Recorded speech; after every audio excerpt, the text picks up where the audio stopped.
Hello বন্ধুরা, good morning.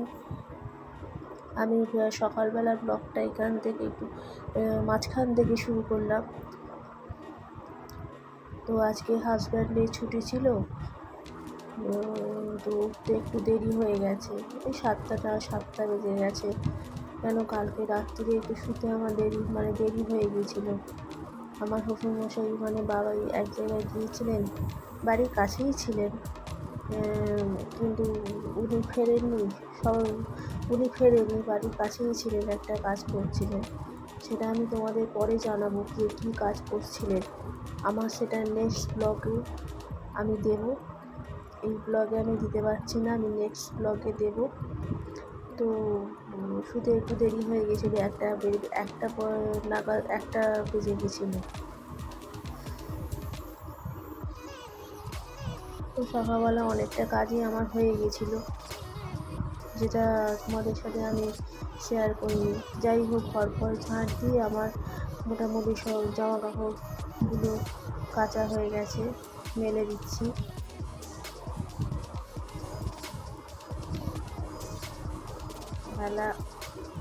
অনেকটা মেলা হয়ে গেল।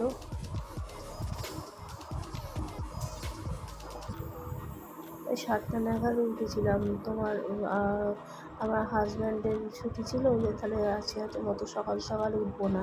প্রতিদিনই তো সকাল 6টার মধ্যে উঠে পড়তে হয়।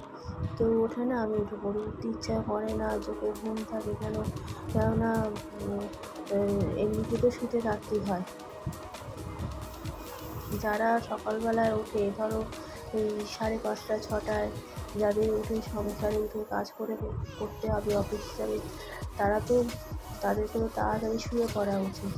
10:30টার মধ্যে শুয়ে পড়া উচিত, কিন্তু সেটা তো আমার ক্ষেত্রে হয় না।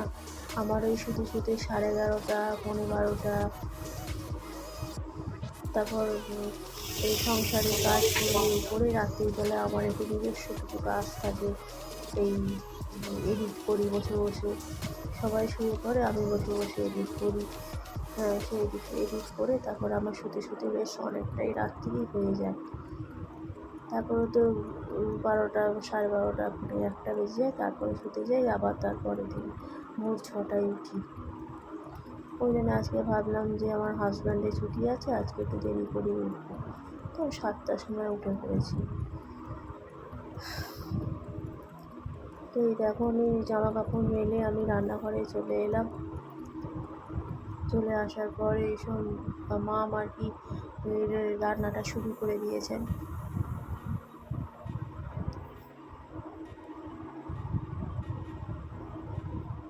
আমাকে বললেন একটু কেটে দে, আমি কেটেও দিলাম।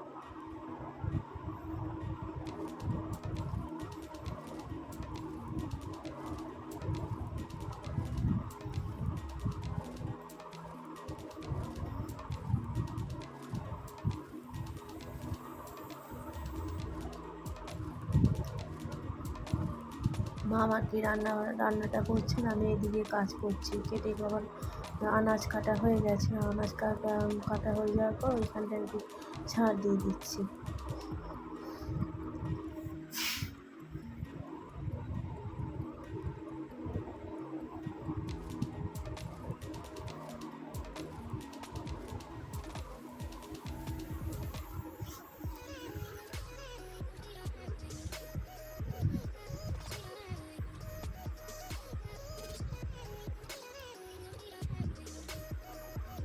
আমার এই ব্লগটা তোমাদের কীরকম লাগছে একটু জানিও। একটু সাবস্ক্রাইব করে দিও, লাইক করো, কমেন্ট করো। তোমরা কোথা থেকে আমার ভিডিওটা দেখছো, আমার খুব জানতে ইচ্ছা করে যে আমার ব্লগটা, আমার ভিডিওটা কোথায় কোথায় যাচ্ছে, আমার খুব জানতে ইচ্ছা করে। তোমরা কোন এ থেকে দেখছো সেটা আমাকে জানিও, একটা সাবস্ক্রাইব করে দিও।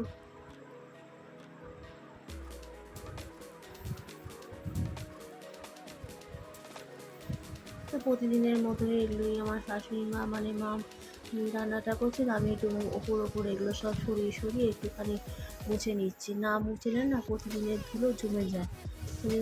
প্রতিদিনের এই কাজটা আমি করে নিই, সরিয়ে একটুখানি মুছে নিই। কাজ করছি আর আমার মনটা ভীষণ মানে ভীষণ আনন্দ হচ্ছে যে আমার বাবার আজকে একটা জিনিস আমি আজকে দেখতে যাব, মানে আমার শ্বশুরমশাই, যেটা আমি তোমাদের নেক্সট ব্লগে দেখাবো। এই ব্লগে তো দেখানো যাবে না, অনেক বড় হয়ে যাবে, নেক্সট ব্লগে দেখাবো।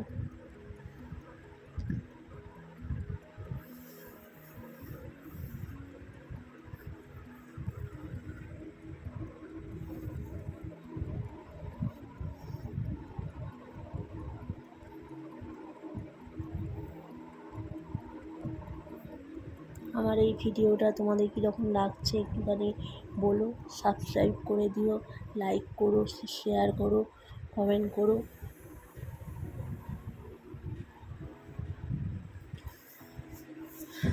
ওদিকে কাজ করে সবই দিকে আমি চলে এলাম যে ফ্রিজটা একটু মুছে নিই।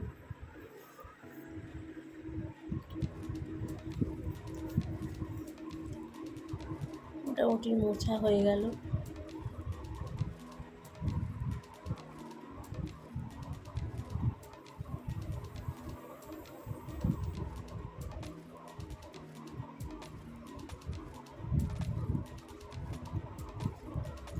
সকালবেলা সেই ছটায় ঘুম থেকে উঠি আর 7টায় ঘুম থেকে উঠি। যখনই বিছানা থেকে উঠলাম তখন থেকেই চলতে থাকে আমার সারাটা দিন আমার চলতে থাকে। তখন শুই, একটুখানি রেস্ট হয়, নাহলে আর আমি মানে আলাদা করে মানে শোয়ার আর সময় পাই না। সংসারের কাজ করতে করতেই সারাটা দিন চলে যায়। এক এক সময় শরীর বলে না, যেন মনে হয় চুপ করে শুয়ে থাকি, চুপ করে বসে থাকি, কারোর সাথে কথা বলতে ইচ্ছা করে না। এক এক সময় এরকম মনে হয়, মানে এত পরিশ্রম হয়ে যায়, মনে হয় কারোর সঙ্গে কথা বলতেই ইচ্ছা করে না। কিন্তু দেখো, আমাদের যারা আমরা গৃহবধূ, তাদের তো সংসারে তো কাজ তো করতেই হবে। যারা হাউস ওয়াইফ, তাদের তো সংসারে কাজ তো করতেই হবে।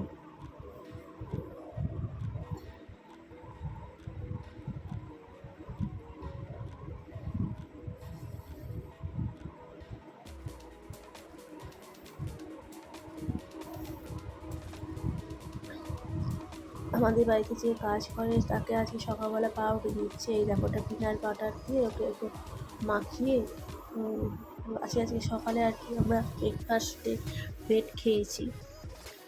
যে অনেক বেলা হয়ে গেছে, আবার সেই আটা মাখো, ময়দা মাখো, এসব খেতে আর ভালো লাগে, আরও বেলা হয়ে যাবে জল খাবার খেতে।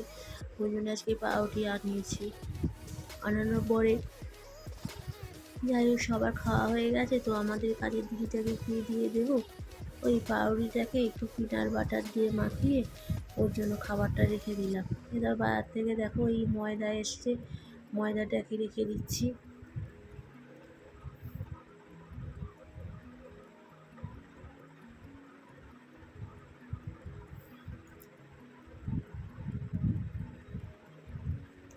এবার একটু দুধ ঢেলে নিচ্ছি, কেন একটুখানি ছানা করবো আমার বাবাইকে আর কি, আবার শ্বশুরমশাইকে। এবার দুপুরে ভাতের সঙ্গে একটু ছানা করে দিই, সেই ছানা মানে আলাদা করে একটু দুধ নিয়ে নিলাম, আর যে দুধটা থাকলো সেই দুধটা আবার ফ্রিজে রেখে দিলাম। এখন যা গরম পড়েছে, মানে এখন দুধ যদি দোকান থেকে যদি দুধ আসে, যদি আমি গরম না করে এমনি ধরো ফ্রিজে রেখে দিলাম, যে এখন আমি ফ্রিজে রেখে দিলাম, সন্ধেবেলা যখন চা করবো তখন দুধটা গরম করবো, কিন্তু হবে না। এখন তোমাকে দুধ এলেই, বাজার থেকে দুধ এলেই তোমাকে সঙ্গে সঙ্গে গরম করে নিতে হবে। এই ঘটনাটা আমার সঙ্গেই ঘটেছে একদিন আগে। যে ঠিক আছে, দুধ নিয়ে এসছে, এখন তো ফ্রিজে রেখে দিই, নষ্ট হবে না, রেখে দিয়েছিলাম। তারপরে কী হচ্ছে, সন্ধ্যেবেলা যখন ওই 6:30 7টায় চা করতে গেছি, ফ্রিজ থেকে দুধ বার করে জাল দিতে গেছি, দেখি দুধ কেটে গেছে অলরেডি।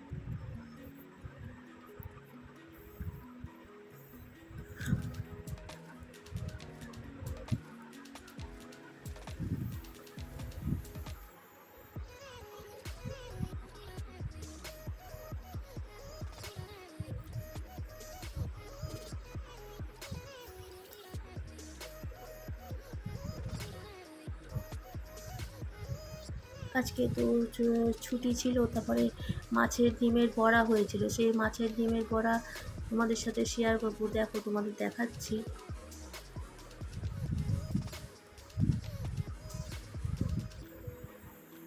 কি রান্না হবে, মাছের ডিমের বড়া আমাদের বাড়িতে খুব খাওয়া হয়, মানে আমার শ্বশুর বাড়িতে পেঁয়াজ রসুন টমেটো কাঁচা লঙ্কা ধনেপাতা দিয়ে মানে ময়দা আর চালের গুঁড়ো দিয়ে ভেজে খুব খাওয়া হয়। তাই দেখো, এই ব্লগটা এই পর্যন্ত। টাটা।